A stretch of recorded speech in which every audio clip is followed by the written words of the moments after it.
Morjesta vaan. Omekan katsastus remppaa taas vaihteeksi.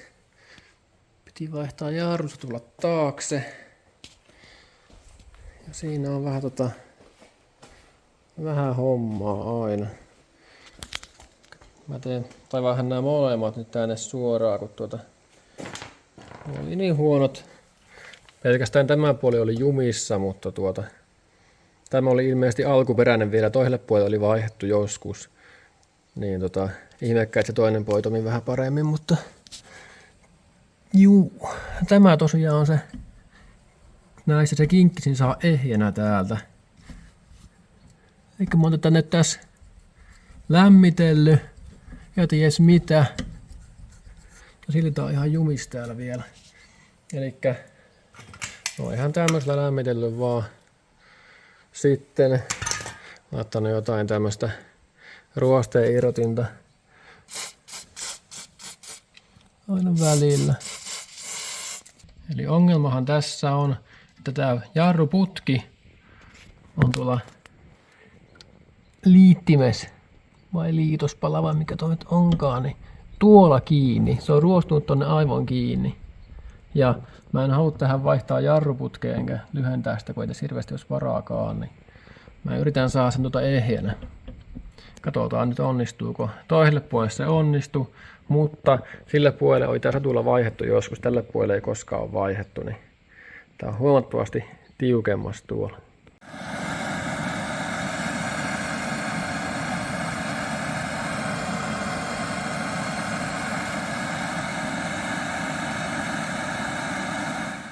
Huhhuh, ja sehän lähti.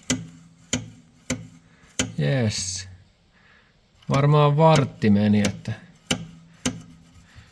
sain tuosta putkesta irti liitospalan tänne. Mut nyt se on irti, yes. Tosiaan piti 9 hylsy hakata tänne. Meni niin pilalle tämä.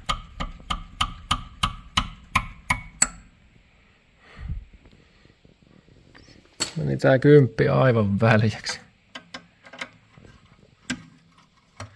Ei enää saa minkäänlaista otetta. Joo.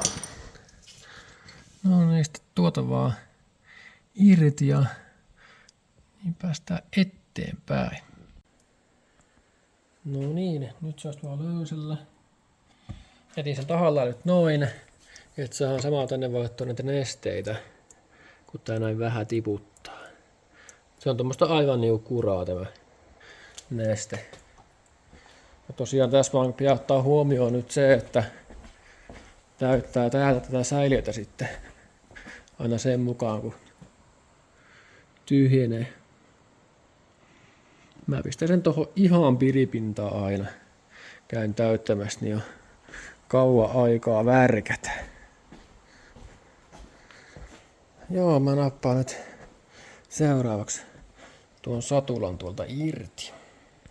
Satula on kiinni parilla 19 millin pultilla. Noin. Ja nyt tämän pitäisi periaatteessa ottaa se irti jo.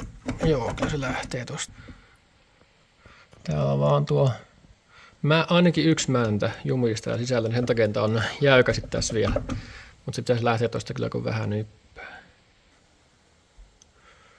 Näitten käsijarru kenkien säätö, mikä täällä tämän levyjarrun sisällä on, niin tapahtuu tuosta.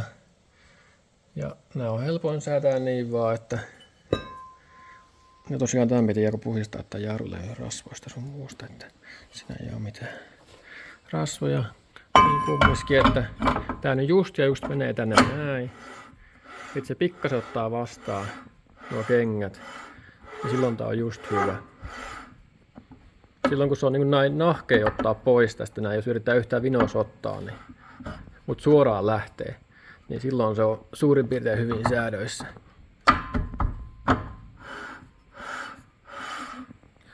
Juu.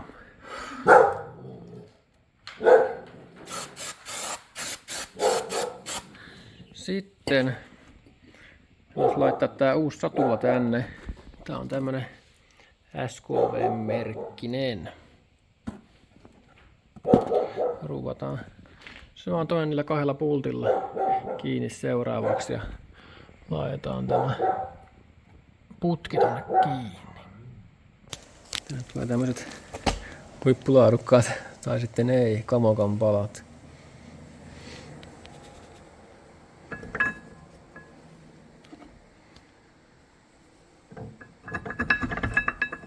Noin vaan tykättiin tonne. Sitten tähän tulee tämmöiset tapit ja tommonen pala siihen välille. Tosi yksinkertainen systeemi niin kuin tässä autossa, kun vertaa johonkin muihin.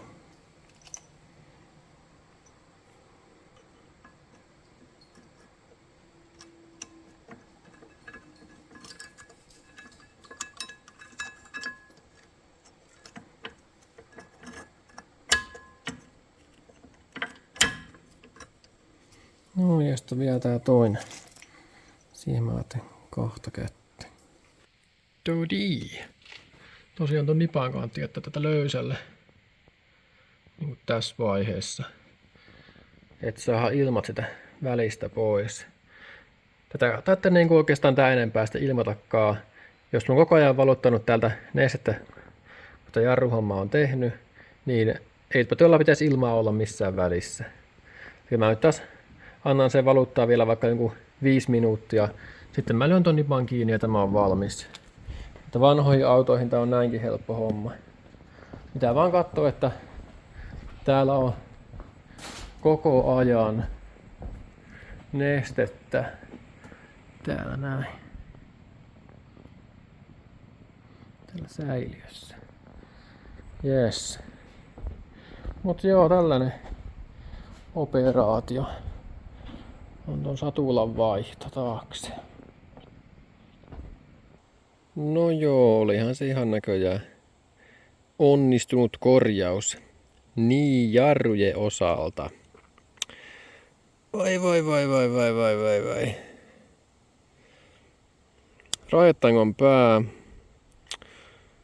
Vasemmalla edessä ulompi, eli sinne pitää mennä seuraavaksi askartelemaan. Ja sitten pyörän kotelo ruoste vaurioitunut oikealla takana. Joo. Siellä on uutta palikkaa. No, ne ainakin toimi. No niin, täällä sitten näköjään. Joo. Se varmaan tarkoitti. Eikä sen kimppuun sitten seuraavaksi. No, se ei ole nyt tämän videon aihe se. Mitä Sisu tuli katsomaan? Joo, hyvä. Jees, tämmöstä jarruremppaa oli tällä kertaa. Morjens!